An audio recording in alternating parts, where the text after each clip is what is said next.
Bonjour à tous, bienvenue sur cette nouvelle vidéo de la chaîne TechRC.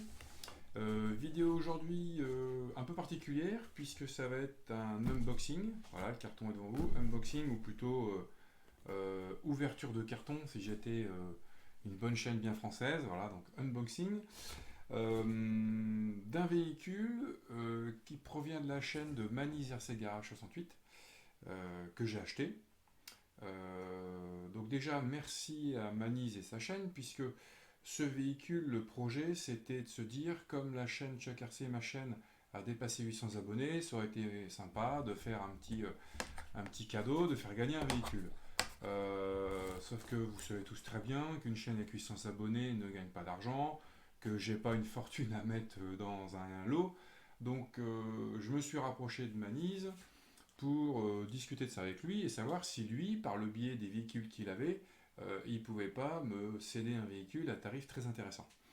Ce qu'il a fait, en fait, voilà, donc on va découvrir le véhicule ensemble tout de suite, mais j'en profite pour faire une petite aparté déjà pour le remercier. Donc merci Manise, merci à ta chaîne d'arriver, enfin de pouvoir nous offrir à nous des lots et des véhicules, même en achat à tarif très intéressant. Parce que c'est quand même, pour parler 30 secondes de la chaîne, c'est quand même une chaîne qui a aujourd'hui 35 000 abonnés, ou pas loin de 35 000 abonnés, qui est donc la plus grosse chaîne française de modélisme typé loisir, et qui permet de tester et de découvrir tout type de véhicule. Alors qu'on aime la chaîne ou qu'on n'aime pas la chaîne, cette chaîne, il explique clairement qu'il n'a pas de parti pris avec des marques, qu'il n'y a pas de sponsoring de marque, ce qui veut dire qu'il est complètement autonome et complètement libre de ce qu'il a à dire. Donc ce qui est intéressant, c'est pour ça que moi par exemple je suis cette chaîne, c'est qu'il teste des véhicules que je ne testerai jamais, que je n'aurai peut-être jamais la possibilité d'avoir, et ça permet de, je dirais, d'avoir un horizon assez large sur tout ce qui est modélisme et RC loisirs. Donc pour ça c'est très intéressant. Et donc il a une certaine flotte de véhicules qu'il fait venir, qu'il teste, qu'il fait parfois gagner dans des tombolas ou parfois qu'il revend. Et je ne parle même pas des véhicules qu'il a par des tontons, comme il dit, qui après il répare et qu'il fait gagner, hein. Là, c'est vraiment un véhicule que lui, il a acheté, qu'il a assemblé sur la chaîne. D'ailleurs, vous pourrez voir des vidéos. Et qui ne fait pas partie de ses véhicules de prédilection. Donc, si vous regardez la chaîne, vous allez commencer à savoir ce que c'est comme véhicule. Mais qui moi me plaît puisque j'en ai aussi de ce type de véhicule. Donc l'idée c'était de faire gagner un véhicule sur ma chaîne. Alors le principe de comment on va le gagner, ça on verra dans une prochaine vidéo, puisque là ça vraiment l'idée c'est de découvrir ce que c'est, de vous montrer ce que c'est, de quoi est constitué le véhicule qui aura gagné, puisque c'est un véhicule qui sera complet.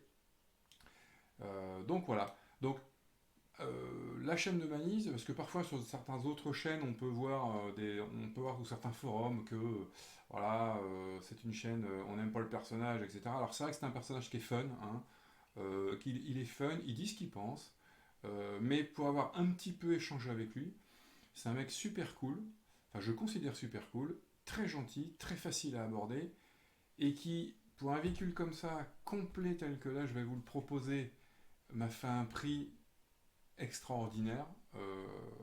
Donc franchement, le type est vraiment d'enfer. Clairement, hein, je l'ai jamais vu en vrai, mais on a juste échangé par mail.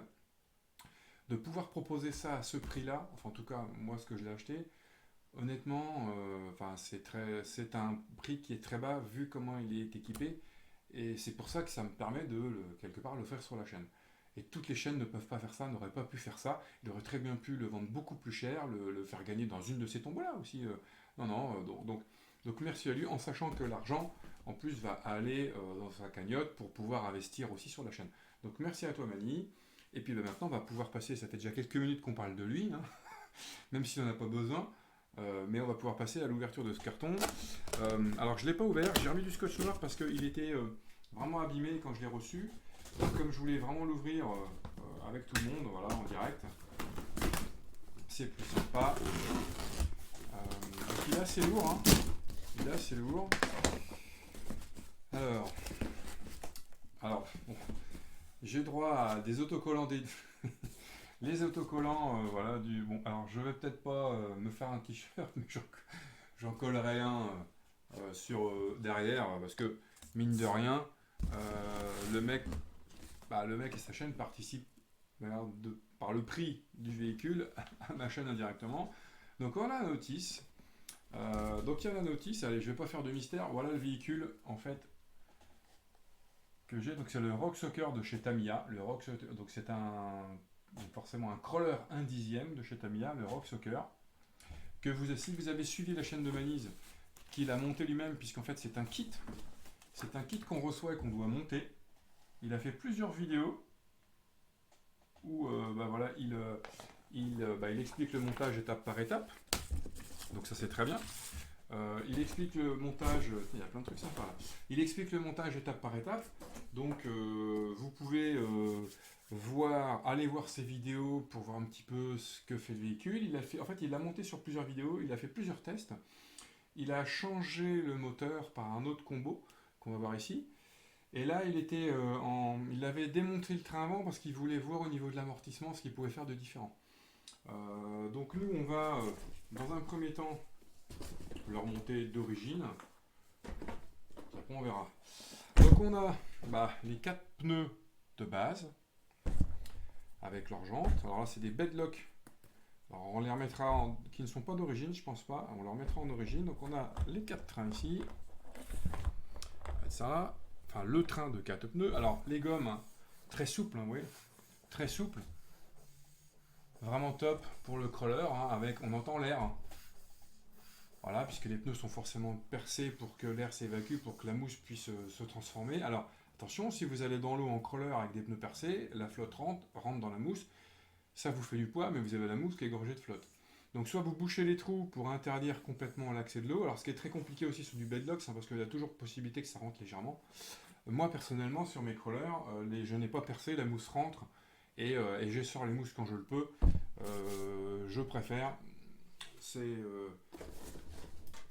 comme ça que je roule avec mes crawlers. Donc, il y a un deuxième train de pneus qui sont neufs. Voilà, donc quand je dis que le gars est relativement cool, c'est que le deuxième train de pneus, il aurait pu très bien le garder, même s'il n'a pas forcément d'autres crawlers ou d'autres. Mais donc, on a un train de pneus de chez J-Concept 3053, les ruptures qui s'appellent, caoutchouc très souple aussi, très très souple, un profil assez sympa, alors légèrement plus fin que les pneus d'origine, même diamètre, caoutchouc qui est quand même beaucoup plus souple ici. Là on a vraiment des pneus de crawler, hein, avec une mousse à l'intérieur, bien dense. Alors on en a un qui a un bedslock plastique avec liseré rouge.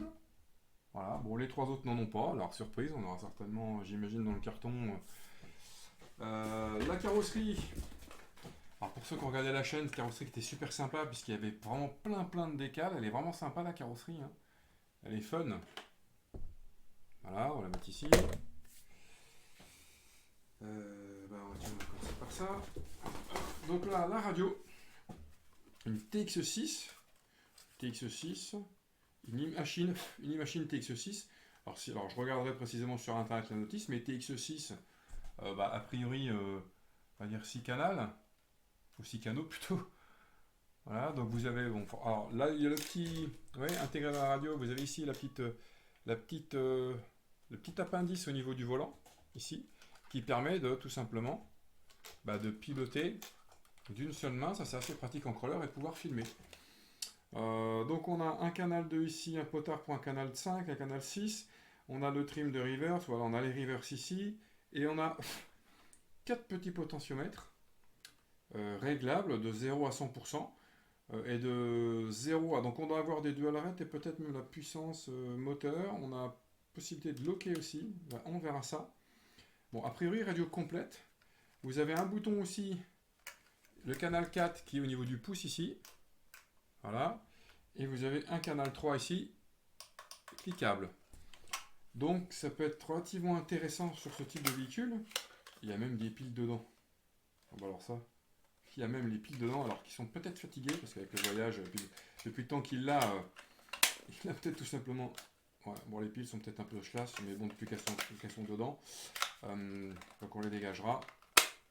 Mais radio 6 voies, ça c'est intéressant parce que radio 6 voies sur un véhicule comme ça, il y a possibilité d'équiper d'un essieu arrière avec direction, de mettre un servot de façon à avoir les 4 roues directrices. Donc là, je regarderai cette radio ce qu'on peut faire, mais assigner le servot, par exemple, là, ouais, là, vous avez un bouton 3 positions. Vous pourrez très bien imaginer, ici, là, on pourrait très bien imaginer qu'au centre, on est roue droite, et puis en poussant, on tourne à gauche, et en poussant, on tourne à droite au niveau de l'essieu arrière. Donc c'est à voir.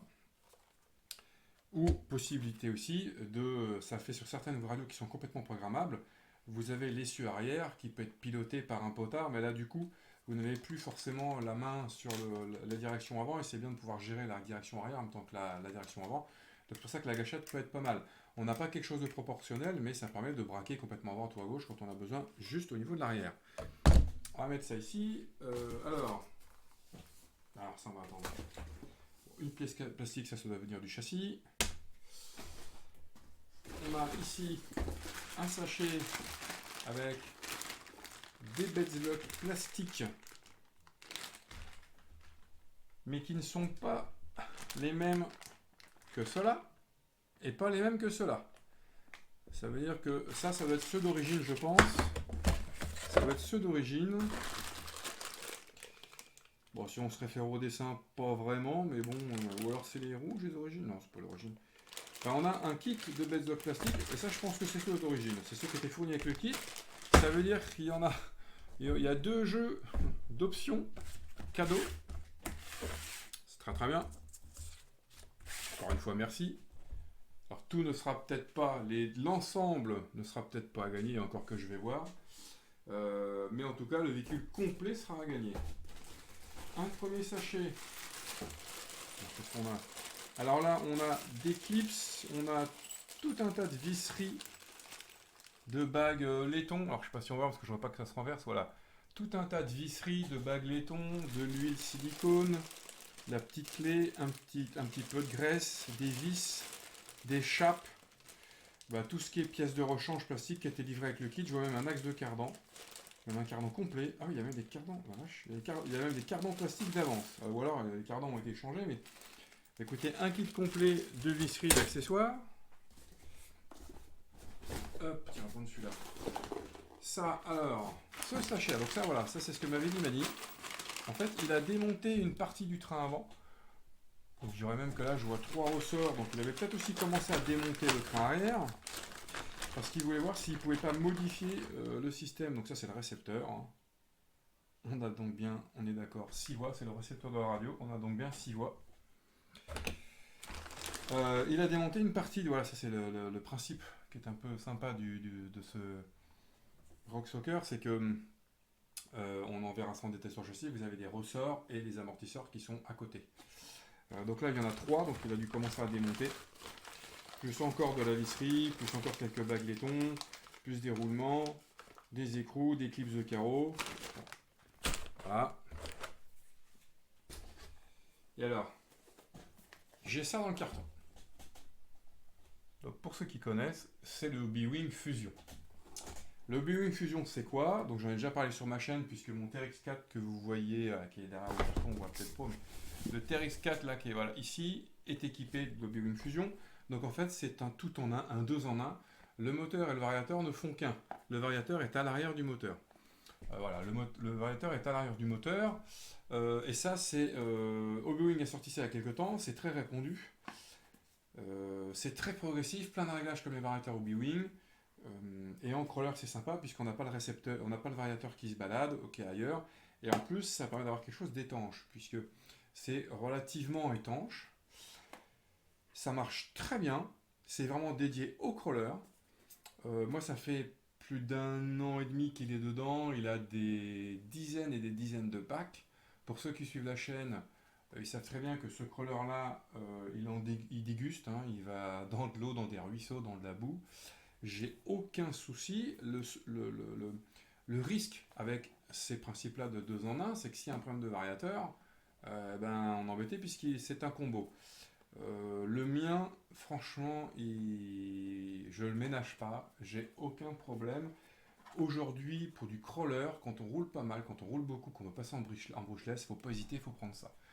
Alors maintenant, il y a d'autres marques, hein, il y a Connect, il y a d'autres marques qui font du fusion rebadgé de Hobbywing hein, à des tarifs nettement plus intéressants, puisque maintenant, on a du fusion 2 en 1 en 1200 kV, parce que c'est 1200, 1600, 1800 kV, on en a à moins de 100 euros. Alors que ça, à neuf, à l'époque, moi c'était 150-60 euros, ça a peut-être un petit peu baissé, mais ça coûte quand même un petit peu de sous. Alors, dedans, ah bah ok, ouais. Dedans, on a le moteur Tamiya charbon d'origine. Voilà. Donc merci Mani de l'avoir fourni parce qu'il a quand même changé. Donc le kit fusion doit être installé dessus. Mais on a quand même le moteur d'origine. Hop. Ici. On a avec. Ah bah voilà, effectivement. Tout à l'heure, je vous parlais de Bedlocks liseré rouge. Et ben voilà les 3 petites sœurs. Voilà, j'ai le carton avec les Bedlocks en fond. Voilà. Plus ici, on va en déballer une puisque celle-ci, voilà. On a le petit Bedlock rouge. Assez sympa. En liseré rouge. Alors je verrai comment je vais le. Je pense que je le montrerai le rouge avec la remarque. Petit rappel de couleur qui est assez sympa parce qu'on a la carreau rouge, le petit. Enfin, on a un liseré rouge ici. Bon, ça peut être sympa de mettre ça plutôt que les plastiques d'origine. Et puis il y a certainement aussi une volonté peut-être de déport vis-à-vis de la roue. Je vais prendre une d'origine. Parce que si je me fie au montage, ouais, c'est ça, effectivement. Ça permet d'avoir du déport, effectivement. Si je dis pas de bêtises, parce que si je regarde à peu près la fixation, on est à peu près là. L'exa, il va arriver à peu près ici. Voilà, voilà. En fait, l'intérêt de celles-ci, c'est qu'elles vont vous élargir le véhicule. Donc, ce qui est toujours bien en crawler, puisque le véhicule, plus il est large, plus en dévers, bah, on basculera moins. Donc voilà, là, on a un déport. J'essaie de vous mettre les hexagones à peu près au même niveau. On est à peu près au même niveau, à peu près. Ouais, voilà, je dis pas de bêtises. Vous voyez la différence entre. Ah, je vais me rapprocher. On est à peu près comme ça. Donc c'est avec la roue, on voit bien que cette partie-là, cette pièce-là, là, est plus haute que cette pièce-là. En fait, si jamais il est rouge, je vais avoir un déport d'à peu près 5 mm. 5 mm, presque 1 cm, hein, si j'essaie d'être précis. Ouais, c'est plutôt 1 cm. Si vraiment je suis précis, je dirais qu'on voit bien que la différence de hauteur entre mes deux jantes, là-haut, ici, là, au bout de mon doigt, on est sur quelque chose d'à peu près 1 cm. Peut-être un peu moins, mais... Donc on a un départ de chaque côté entre 5 et 10 mm de chaque côté, ce qui fait qu'on a vraiment un véhicule qui est un peu plus posé sur ses roues. Donc voilà pourquoi... Et donc c'est une très bonne idée pour le crawler, parce que plus la voie est large, mieux c'est en dévers. Hop. Et puis on va mettre ça ici. Donc après, hop, j'ai avec 3 lipos. 3 lipos, on est sur des lipos 2S 1,5 A. Donc 1500 mAh en 2S. Alors il faut savoir que le Fusion tourne en 2 ou 3S. 2S, on est sur quelque chose de tranquille. L'autonomie, je la connais pas, mais c'est pas grave puisque on fera des vidéos de test. Et là, avec 3 accus, on est tranquille pour un moment. Hein. Là, 3 accus, même si chaque accu est un accu. Alors, on est en crawler, on est sur du fusion, du brushless, consomme pas, je connais pas le poids, mais on verra. Mais en 2S, 1500 mAh, on fera peut-être une demi-heure. Après, n'hésitez pas à aller voir les vidéos de Mani où lui il teste le véhicule et il en parle certainement. Mais on fera des tests pour savoir au bout de combien de temps on peut rouler avec ces batteries. On retrouve avec la petite carte de programmation Hobbywing qui sert à programmer le Fusion, puisqu'il y a plusieurs programmations possibles, surtout en crawler. Par exemple, le mien, je l'ai réglé de façon à ce que quand je lâche la gâchette, il stoppe, il freine. C'est pas progressif, c'est il freine. C'est-à-dire que que je sois en marche avant, dans une descente ou dans une montée, si je lâche la gâchette, mon véhicule stoppe. Un peu comme si j'étais sur un véhicule HL1 et que dans la descente, je freine, bon, voilà, je bouge plus. J'ai le pied sur le frein, je bouge pas. Par contre, contrairement à un véhicule 1, quand vous êtes dans une pente et si vous lâchez le frein, vous allez descendre par l'inertie, par la gravité, votre véhicule va descendre. Sur le crawler, moi, c'est pas ça. Il est dans la pente, si je veux qu'il avance, clairement, c'est moi qui avance avec la gâchette. Pareil dans l'autre sens. Si je veux qu'il monte, bah, il monte avec la gâchette forcément, mais si je veux reculer, c'est moi qui vais le faire reculer à la gâchette. C'est comme ça que j'aime piloter mes crawlers. Donc ça c'est réglable sans problème sur le combo. Et puis bah, donc voici la bête.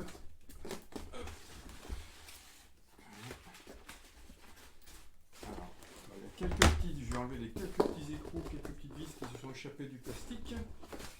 Tac. Voilà, on a un collier qui devait être, je crois, de mémoire, voilà, c'était sur l'arrière parce que Manise roulait avec la batterie sur le pont arrière, je crois. Ça, c'est l'emballage. Ça va venir ici. Hop. Voilà la bête. Alors, elle est démontée, en partie. Voici le crawler. Elle est démontée à tout ce qui est au niveau des trains roulants et des amortisseurs, parce qu'effectivement, comme je disais tout à l'heure, il voulait voir ce qu'il pouvait faire pour changer un peu son comportement. Voilà, on est sur quelque chose de relativement costaud au niveau des liens, des vis, des axes. On voit que c'est quand même, que c'est pas de la quincaillerie. Les plastiques sont vraiment très épais. Donc vous voyez le train avant avec le cerveau sur le pont, ça c'est très bien, ça évite ce qu'on appelle la barre d'Ackermann, et donc on a forcément un débattement maximal. Alors il faudra voir une fois les amortisseurs, tout ça mis en place, bien évidemment. Hein. Et sur le pont arrière, on a possibilité, oui, qu'il y a une petite platine de fixation sur le pont arrière, à ce niveau-là. On a possibilité donc sur le pont arrière de mettre aussi un cerveau pour avoir 4 roues directrices. Et alors le principe que je vous disais tout à l'heure de ce véhicule, vous voyez qu'ici vous avez un ressort à ce niveau-là, qui fait le lien entre le pont et le châssis. Mais vous voyez qu'ici, vous avez un vrai... Alors je vais m'approcher un peu en faisant le tour. Voilà, on verra mieux. On a donc ici notre ressort, vraiment le lien avec pont-châssis, mais on a aussi ici un amortisseur qui lui, je vais le sortir, hop voilà, qui lui va venir quelque part par là, sur le châssis, à fixer, ou peut-être même sur cette pièce-ci, c'est dehors des éléments, hein, et qui lui va avoir son rôle aussi d'amortisseur, puisqu'à l'intérieur il y a de l'huile. Donc c'est un système différent que ce qu'on peut voir parfois sur des crawlers. Là vous avez le ressort et l'amortisseur ici, avec plusieurs trous d'ancrage. Alors soit ça vient ici, là je vais pas regarder la notice, hein. Il se peut qu'il y ait plusieurs points d'ancrage, soit le point d'ancrage est ici, soit le point d'ancrage est un peu plus haut. Peut-être qu'il y a même une pièce plastique qui l'a complètement enlevé. Donc je verrai ça, et pour voir ce qui est le plus utile. Alors, sans l'amortisseur, forcément, on risque d'avoir du rebond. Avec le poids et tout, et encore que faut voir, parce que les ressorts sont gros. Et pour ceux qui suivent ma chaîne, ils savent que moi, je n'aime pas mettre d'huile dans mes amortisseurs au niveau du crawler. Donc, par exemple, mes crawlers, il y a juste une petite goutte d'huile qui permet de lubrifier. Mais j'ai pas besoin d'huile parce que je fais pas de saut. Donc, mes crawlers n'ont pas besoin d'amortir un choc. Et je trouve que le comportement est un peu plus réaliste. Par contre, effectivement, en dévers, sans huile, très vite, vous talonnez au niveau de l'amortisseur. C'est un parti pris, c'est un choix à faire. Donc ça fera partie, une fois qu'on l'aura monté, on fera quelques tests. Pourquoi pas, à voir. Hein. Est-ce que c'est complètement stupide sans amortisseur, puisque par le principe de fixation, les les ressorts sont vraiment clipsés dans les coupelles en plastique, et ça on verra, parce qu'on fera le montage ensemble sur une vidéo. C'est vraiment clipsé, donc ça ne peut pas s'en aller. Vous voyez, là je tire un peu et ça ne bouge pas. Hein. Donc voilà, on a deux amortisseurs ici. À l'avant, ils ont été démontés. La batterie initiale, normalement, est ici. Alors c'est vrai que c'est un peu haut par rapport au châssis. Hein, si on met une roue, allez, ouais, par rapport à une roue, on peut se trouver assez haut en hauteur. La batterie est assez haute perchée. Après, c'est pareil, on n'est pas non plus avec des grosses batteries en crawler, même si là, on peut vraiment mettre une grande batterie. Le collier blanc, il était, je pense, par là de mémoire, d'après ce que je peux voir sur les vidéos.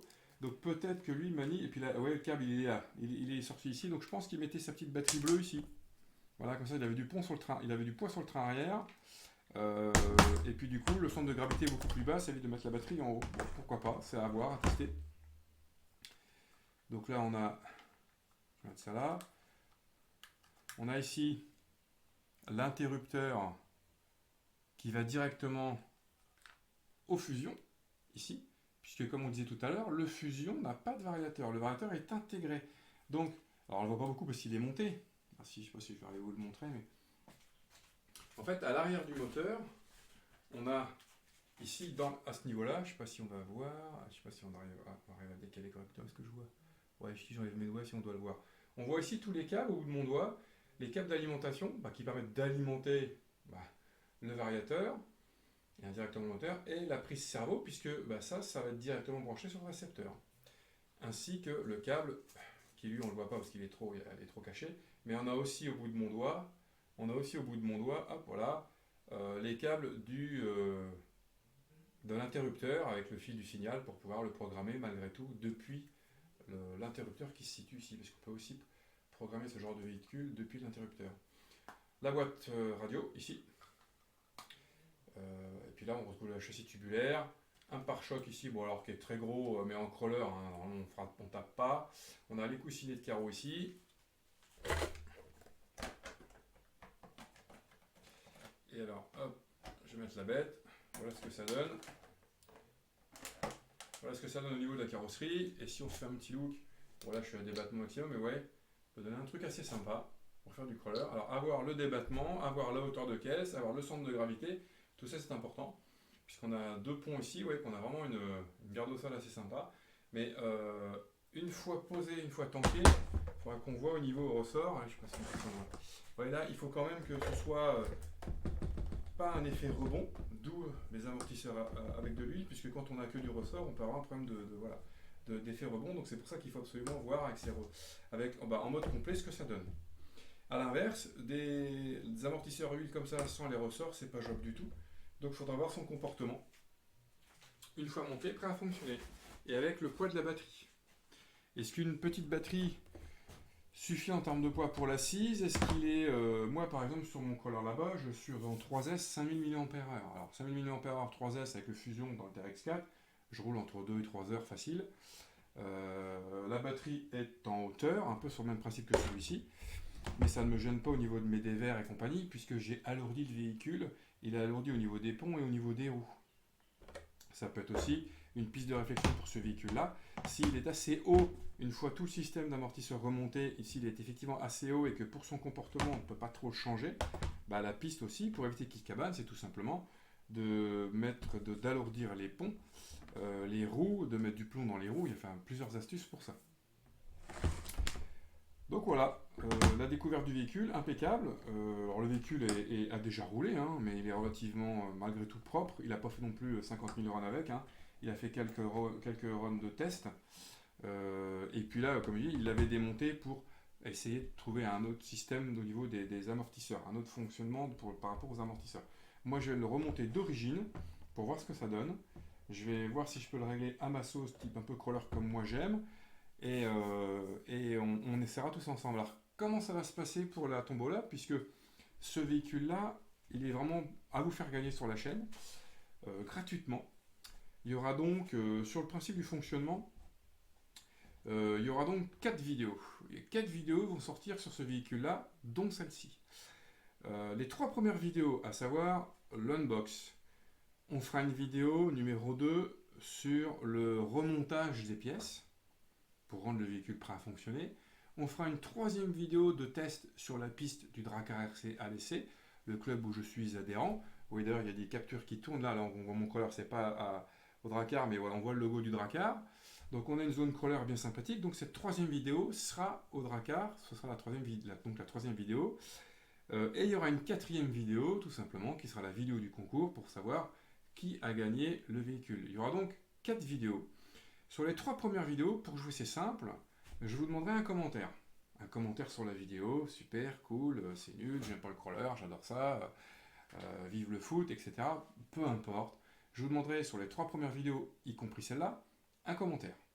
Jusqu'ici c'est super simple. Durant ces 3 premières vidéos, il y aura à un moment dans la vidéo un chiffre qui apparaîtra sur la vidéo, qui restera quelques secondes, quand même, que vous ayez le temps de le noter.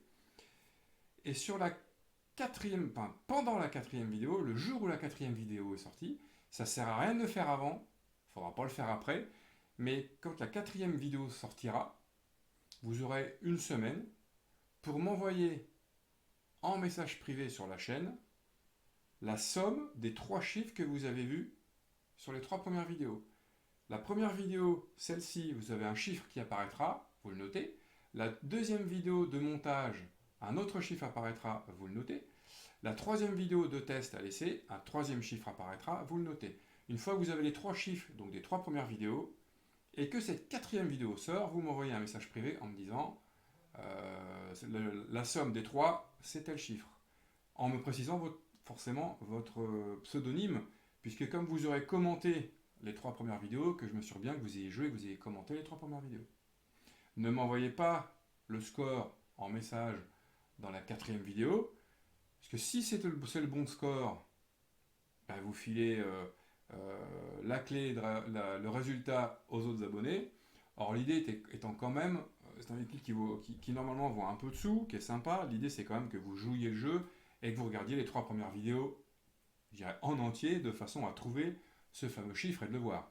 La quatrième vidéo, il n'y aura pas de chiffre, il y aura juste à commenter la quatrième vidéo. Donc, un commentaire sur chaque vidéo. Les 3 premières, un chiffre apparaît. Quand la quatrième vidéo sort, vous m'envoyez en message privé le résultat que vous avez trouvé. Si quelqu'un m'envoie le résultat dans la vidéo, j'effacerai son commentaire. Donc normalement, un chiffre est apparu qui a coupé la vidéo. Vous avez dû voir ce chiffre en gros. Il n'y a plus qu'à le noter. Et puis voir la suite des prochaines vidéos. Donc voilà, 3 vidéos, les 3 premières, on récupère le chiffre, on additionne, et le jour, et durant la semaine où la quatrième vidéo sort, vous m'envoyez la somme en message privé, avec un commentaire sur cette quatrième vidéo, et après on procédera au tirage au sort, donc une semaine après, 10 jours après la sortie de cette quatrième vidéo, on procédera ensemble au tirage au sort pour savoir qui a gagné le crawler, en sachant qu'il sera complet, prêt à fonctionner, puisqu'il aura la radio, il y aura vraiment tout, il y aura même les accus, et il y aura même, alors avec les accus, un petit chargeur rapide de façon à les recharger. Après, il sera quand même préférable de prendre un bon chargeur, surtout si vous avez déjà des véhicules, là, il n'y aura pas de problème. Si c'est quelqu'un qui joue et qui n'était pas équipé, il faudra prendre quand même un bon chargeur, puisque moi je mettrai un petit chargeur rapide, les petits chargeurs USB. Ça fonctionne bien, mais c'est un peu plus long et ça ne vaut pas un vrai chargeur. Voilà, donc là c'était la vidéo numéro 1 unbox. Une vidéo 2 montage suivra, une vidéo 3 test suivra, et la vidéo 4 qui permettra de savoir qui a gagné le véhicule, en tout cas de lancer le jeu pour savoir qui a gagné le véhicule. Et ouais, on fera ça d'ailleurs, ouais, c'est plus simple. La quatrième vidéo, le code à envoyer, on commente. Et au bout d'une semaine, je ferai donc une 5e petite vidéo où là, ce sera simplement pour dire qui a gagné le véhicule. Voilà, ce sera beaucoup plus simple, à gérer. Donc voilà, je suis en train de faire la vidéo, je ne sais pas quand elle sortira précisément, puisqu'en plus j'ai des soucis avec ma fibre, donc ça mettra un petit peu plus de temps je pense, mais entre chaque vidéo va s'écouler peut-être une petite semaine ou une grosse semaine, hein, puisque la prochaine ce sera le montage, mais j'ai aussi mon activité professionnelle, mais ça va pas être dans 6 mois, voilà. La vidéo numéro 2, la vidéo numéro 3 et la vidéo numéro 4 seront sur un laps de temps assez court, c'est-à-dire entre 1 à 2 mois maximum, voilà. Je réexpliquerai dans chaque vidéo le principe du jeu, comme ça, pas de souci. Eh bien, écoutez, merci à vous de suivre la chaîne. N'hésitez pas à liker, partager, mettre un pouce bleu. Et puis, ben, je vous dis à bientôt pour une prochaine vidéo. Merci à vous et bonne journée.